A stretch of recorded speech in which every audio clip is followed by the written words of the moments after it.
Selama ini, kalian semua dibohongi soal inflasi. Definisi inflasi menurut gua itu adalah simply perampokan. Mencuri kemampuan kalian untuk membeli sebuah barang atau jasa. Di sekolah, kita diajari bahwa inflasi adalah peningkatan harga secara umum dan terus-menerus. Kita diajarkan juga bahwa inflasi adalah hal yang wajar dan menstimulasi ekonomi. Itu semua adalah doktrin scam yang diajarin sekolah ke kalian. Dan di sini gua akan bongkar semua. Kenapa kalian tuh rasanya susah untuk menjadi kaya? Karena uang kalian itu dicolong dan dirampok oleh inflasi, yaitu kebohongan terbesar yang pernah dikeluarkan oleh pemerintahan. Di sini gue pengen tantang perspektif kalian tentang cara kalian ngeliat dunia, supaya kalian itu bisa jadi pemikir yang independen. Kita lihat ya, gaji UMR itu naiknya kecil banget. Kita lihat UMR tahun lalu, UMR sekarang. Kenapa karyawan itu gaji naik kecil banget, sedangkan bahan-bahan di sekitar kita, mau itu telur, mau itu cabai, naiknya cepat banget. Mau itu rumah, mau itu biaya pendidikan anak, mau itu biaya kesehatan, itu naiknya jauh lebih cepat dibanding kenaikan gaji kita. Coba kalian pikir, karyawan itu nggak pernah naik, tapi biaya universitas itu naik 15% tahun ke tahun. Biaya sekolah juga sama, 10-15% tahun ke tahun. Inflasi ya, di Maret 2022 itu 2,64. Dan di Desember 2022 itu 5,51. Tadi saya sampaikan secara year on year, inflasi di bulan Maret ini sebesar 2,64%. Dan kalau kita tarik ke belakang, Bapak-Ibu sekalian, ini merupakan angka tertinggi sejak April tahun 2020. Kalian bingung gak sih? Inflasi itu 5,51 di Desember 2022. Kita selama ini diajarin bahwa inflasi itu angka magic number-nya adalah 2%. Ya pemerintah Amerika mau pemerintah dimanapun mau inflasi di magic number ini 2%. Tapi kita lihat di Desember ya itu 5,51%. Dan kita masih diajarin ya sama orang-orang untuk nabung reksadana dengan inflasi 5,51%. Ini hal yang gue ngomongin bakal bikin gue dibenci banyak manajer investasi ya. Mungkin para pengelola fund di reksadana, mungkin teman-teman gue sendiri, tapi nggak masalah. Gue di sini untuk bukain mata orang-orang. Berdasarkan data dari Infovesta 2022, reksadana saham itu banyak banget yang bahkan minus performanya. 1-2% bahkan minus ke bawah. Jadi kalian bayangin nggak? Kalian investasi karena kalian nggak mau tergerus dengan inflasi, yang ada kalian malah minus, inflasinya 5,51%. MI tambah kaya, kalian keluarin uang kalian ya, karena return itu nggak pasti reksadana. Yang pasti itu adalah apa? Expense ratio dari manajer investasi kalian. Kalian bayar tuh 2% sampai 5% bahkan. Ada yang 4%. Kalian bayar. Kalian bayar 4% cuma buat dibeliin bank-bank kayak BCA dan BRI. Dan kalah pula sama bank BCA. Mending beli bank BCA aja kalau mau beli saham. Jadi ini kenapa orang-orang tuh susah kaya. Disuruhnya nabung reksadana saham. Kita tahu padahal inflasi itu 5,51%. Reksadana pasar uang kalah juga sama inflasi. Average di 2-3%.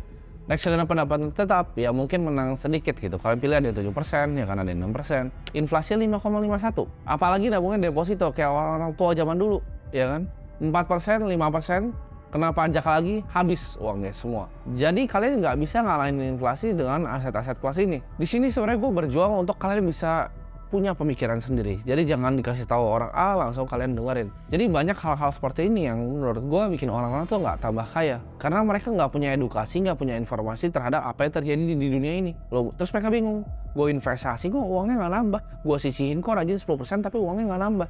Kalian bayangin gak sih, ngelok uang kalian 6 bulan bahkan setahun ya di time deposit atau disebutnya deposito. Kalian ngelok uang kalian 1 tahun gitu cuma dapat bunga 5,5%, sedangkan inflasinya 5,51. Lu ngelok uang lu setahun ini, lu kasih uang lu setahun, balik nggak dapat apa-apa. Itu apa kalau bukan penipuan? Kalau misalnya kalian belajarin ya tentang inflasi secara teoritis, misalnya kalian belajar dengan ekonomi makro ya, kalian belajar sama dosen kalian atau guru-guru di sekolah, akan diajarin ke kalian bahwa banyak faktor yang akan menciptakan inflasi. Tapi di sini gue akan kasih tahu ya 3 faktor, yang lain menurut gue bullshit. Inflasi itu cuma terjadi karena 3 faktor. 1, itu perubahan pada supply uang ya, jadi changes in money supply. Kedua, yaitu perubahan demand antara produk dan jasa. Ya. Yang ketiga, perubahan supply antara produk dan jasa. Ini mungkin kalian ada yang bingung, apa itu changes in money supply, apa itu perubahan demand, apa itu perubahan supply. Di sini gue akan jelasin ke kalian, kayak gue ngejelasin sama anak SD ya, biar kalian gampang artinya. Oke, kita bahas yang pertama dulu, perubahan pada money supply. Uang makin banyak di print, ya, akhirnya uang lebih nggak berguna dan nilainya itu lebih nggak berguna. Simpel ya, itu paling gampang. Karena uang lebih banyak di print, maka uangnya lebih nggak berguna. Nah, kita lihat. Perubahan di demand itu kenapa bisa mengakibatkan inflasi. Contohnya, misalnya ada sekolah favorit ya, spotnya misalnya cuma 500. Lalu banyak banget nih siswa yang mau masuk ke dalam sekolah ini. Apa yang terjadi? Si sekolah A ini yang tadi misalnya cuma terima 500, dia bisa menaikkan harganya karena demand untuk masuk sekolahnya banyak. Jadi kalau ada perubahan di demand ya lebih banyak, itu bisa mengakibatkan inflasi. Jadi orang yang punya produk atau jasa bisa menaikkan harga sesuka mereka karena demand-nya ada. Nah, di supply side itu sama ya. Kalau misalnya ada perubahan di dalam supply-nya, dalam produk atau jasa, itu bisa mengakibatkan inflasi karena barangnya semakin sedikit di market. Ya, jadi harganya naik. Contohnya, waktu itu pas COVID, permintaan untuk kita tahu masker itu banyak banget. Dan supply itu sedikit karena ada orang-orang anjing yang nimbun-nimbun masker. Jadi apa yang terjadi?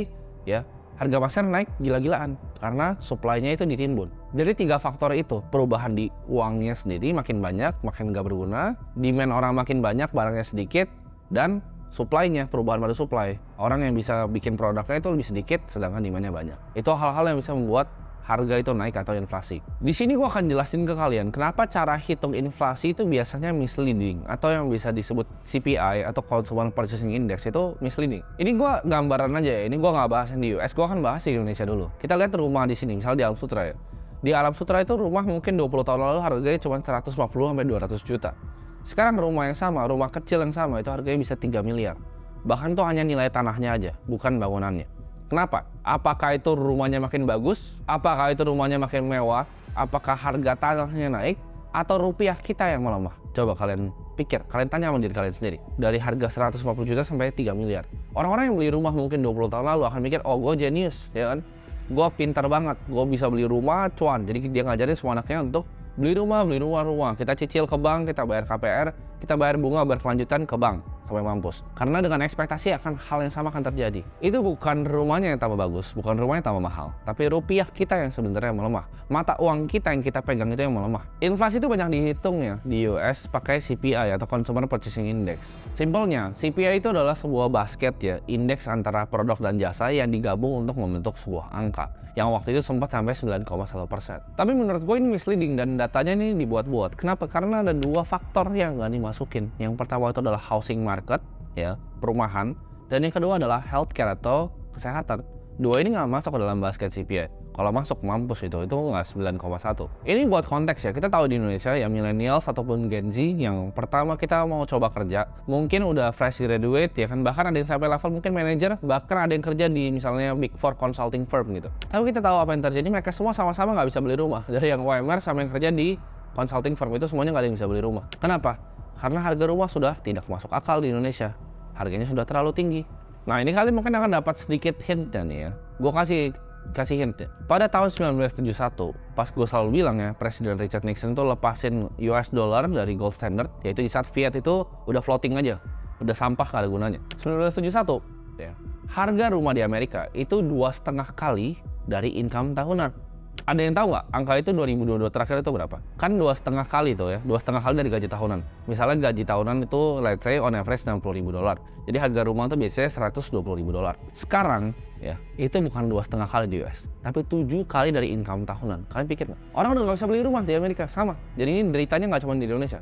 Di US orang udah nggak bisa beli rumah karena harganya udah terlampau amat mahal. Nah kan di US 7 kali, kalau di Indo ada yang tahu nggak berapa kali? Nah itu kali tahu sendiri aja. Dari gaji rata-rata orang ya sama rata-rata harga rumah itu berapa kali sih dari income tahunan orang Indonesia? Berkali-kali lipat, dan itu nggak masuk akal lagi. Lu mau nyicil 20 tahun dengan bunga berapa? Bisa mampus itu nyicil kayak gitu. Itu cara paling cepat untuk jadi kalian miskin.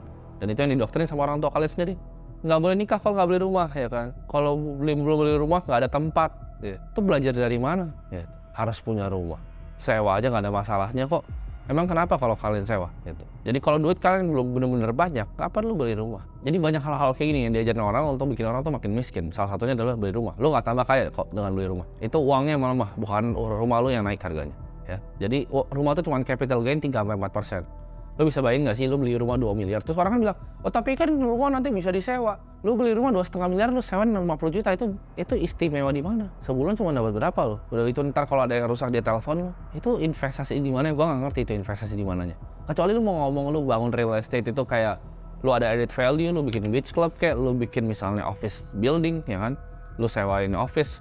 Tapi kalau lu cuma sekedar bikin rumah lu mau sewain, rumah kosongan, udah deh, lu mending investasi yang lain aja, jangan beli rumah. Dengan lu investasi di rumah bahkan, ya, Buat lu orang-orang kaya, boomer-boomer yang investasi di rumah ya, yang taruh uangnya 2,5 M di rumah, terus kalau sewain 50 juta ya, dengan yield nggak berguna kayak gitu, lu cuma bikin susah ya, anak-anaknya seumuran gua. Lu bikin susah orang-orang yang beneran perlu mau beli rumah gitu. Jadi mereka nggak bisa beli rumah, karena lu investasi di aset yang nggak berguna. Ini gue juga bakal bukain mata kalian tentang scam yang diajarin kita dari kita kecil bahkan. Ya ini scam semuanya.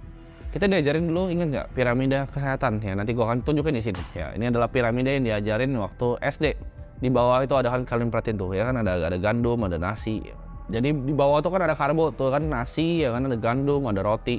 Di atas itu ada buah tuh kan situ, terus ada buah, ada ini lagi kalau gua nggak salah sayur gitu kan. Di atasnya itu ada daging sapi ya kan, ada poultry, ada susu, ya ada keju, ya ada yogurt juga. Dan paling atasnya ada lemak, ya ada minyak dan lain-lain. Kalian tahu nggak itu siapa yang bikin? Scam ini siapa yang bikin? Kalian pasti ingat diajarin pas SD. Piramida ya kan, piramida makanan.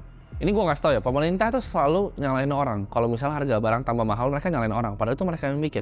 Jadi kan kita tahu, gue jelasin tadi Consumer Purchasing Index atau CPI itu adalah basket dari sebuah produk dan jasa. Nah kita balik lagi nih ke tahun favorit gue selalu, 1971, di mana uang itu dilepas dari emas ya. Jadi uang dulu di-pack sama emas, sekarang dilepas, dolar tuh free floating sendiri. Waktu itu kita tahu CPI itu naik ya, dan CPI itu paling penting di CPI apa? Ya itu biasanya basket makanan.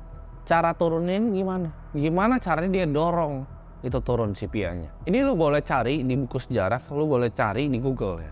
Jadi Presiden Richard Nixon waktu 1971 itu pilih Secretary of Agriculture, itu namanya Earl Butz ya. Dan Earl Butz ini yang merevolusi waktu itu ya, piramidanya dia yang buat waktu itu piramidanya. Jadi policies yang dikasih nih sama Earl Butz ya, ditambah suku bunga rendah waktu itu yang mengakibatkan itu booming petani. Jadi mereka untuk ekspansi ya, mereka punya lahan, mereka banyak pakai hutang untuk produksi. Jadi wheat itu waktu banyak banget diproduksi ya. Bukan wheat ganja ya, WHEAT ya, wheat. Mereka itu para farmers pakai hutang gede-gedean untuk men-scaling operasi mereka. Jadi apa yang dilakukan adalah mereka bikin piramid itu untuk grains itu ditaruh di bawah. Jadi urutannya nggak pernah gitu, itu nggak pernah ada urutannya sebenarnya. Tapi mereka bikin ada urutannya ya, grains, wheat ya kan, roti, itu mereka taruh sengaja di bawah. Karena waktu itu produksinya masif dan itu harus dikonsumsi. Kalau produksinya masif dan itu dikonsumsi, ya ada harganya turun. Dan berhasil ya. Si Earl Butz ini berhasil untuk turunin harganya itu yang di piramid bawah. Apa yang terjadi? Basket CPI itu turun akhirnya. Karena policies yang dibuat mereka digabung sama suku bunga rendah. Ini adalah kenapa orang yang didoktrin sama sistem edukasi itu nggak akan ngerti hal-hal ini.